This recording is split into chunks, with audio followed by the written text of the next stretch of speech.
আসসালামু আলাইকুম my friend. তো চলে আসলাম আমি যে ফ্রক কাটিং দিয়েছিলাম সে ফ্রকটা সেলাই করতে।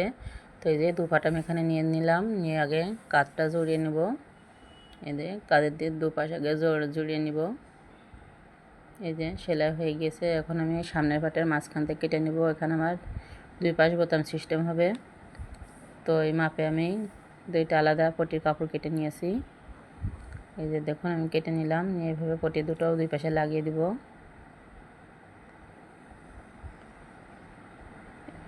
সামনে যেহেতু বোতাম হবে তাই পটি কাপড়টি দিলে বোতাম লাগাতেও ভালো হবে, দেখতেও ভালো হবে।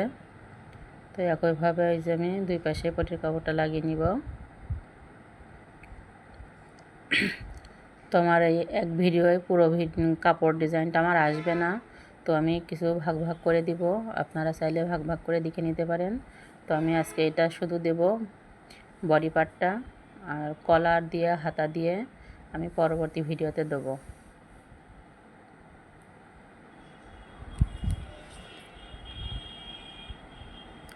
তো এটা দেখুন আমি বডির সামনের পাশে যে অংশটা যাবে ওটা মাঝ বরাবর কেটে নিয়েছি। এই যে দুটো কেটে আমি হালকা করে কুচি দিয়ে নিয়েছি, চারটে করে। এটা সামনের পাটের সাথে জুড়ে দেব। এই দেখুন আমি কেমন করে সেলাই দিয়ে জুড়ে নিচ্ছি, আপনারা ভালো করে দেখলে অবশ্যই পারবেন।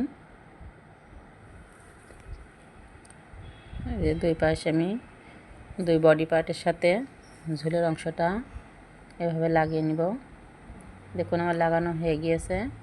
এবার আমি এতে লেস দিব। জোড়ার উপর থেকে আমি একটি লেস লাগিয়ে দেব। লেসটি আস্তে আস্তে ধরে সেলাই দিব, যাতে লেসটি লাগানো সুন্দর হয়, যাতে সেলাইটাও সুন্দর হয়। এই যে দেখুন আমার লেসটা লাগানো হয়ে গিয়েছে।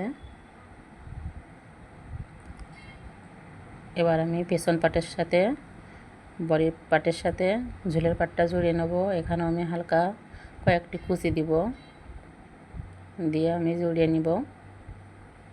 এই যে আমার সেলাই হয়ে গিয়েছে। এবার আমি কাপড়টা উল্টে নিয়ে এখানে বডি কতটুকু হবে সেই মাপটা নিয়ে নেব। মাপ নিয়ে মাপ অনুযায়ী দাগ দিয়ে দেবো, দিয়ে সেই দাগ থেকে সেলাই দিয়ে দেবো। তো এই যে দেখুন আমি দাগ দিয়েছি, দাগ বরাবর সেলাই দিয়ে দিচ্ছি। বডির মাপটা ঠিকঠাকভাবে নেবেন, তাহলে জামাটা দেখতে সুন্দর হয়েছে। তো পরবর্তী হাতা ও গলার ডিজাইন দেখার জন্য আমার সাথেই থাকবেন। আল্লাহ হাফেজ।